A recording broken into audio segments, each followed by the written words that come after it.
So when we looked at the design itself, there's obviously a very highly heritaged area in terms of buildings, a civic theatre and a town hall and University House, which is owned by the university as well.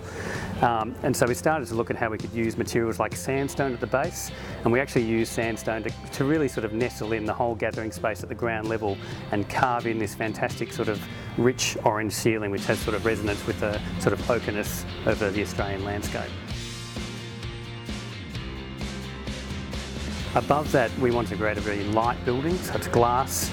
It's actually got an aluminium fin sunshade around it, and this actually grades this sort of sunshade colours of the sandstone from gold right up to silver at the top of the building. And when you experience it inside, really what you get is fantastic views all around Newcastle.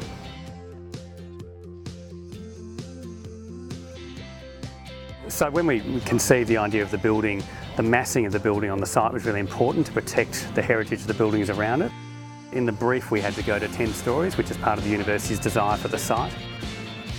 We actually set back part of the building above 5 stories to line up with University House on one side to sort of respect the scale and nature of University House.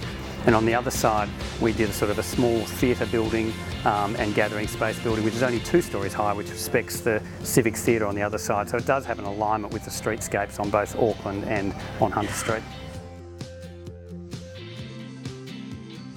We needed to sort of create a structural element to obviously hold up the building that the vista is actually being protected by. And we originally came up with a sort of a column idea, and this started to be translated into something a bit more unique, which is this beautiful X column, which actually sits above the gathering space and actually pierces through the skylight.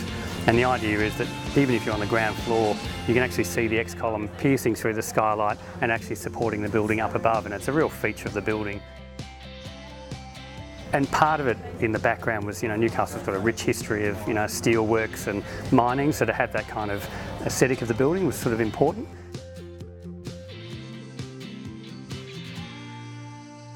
The urban rooms are based on sort of a historical typology in Newcastle, which is like this veranda box that used to jut out from a lot of the old buildings, which sadly many of them aren't around anymore. So it was trying to recreate that idea of being out of the building, on the street and over the street, and engaging more with the community and the passers-by.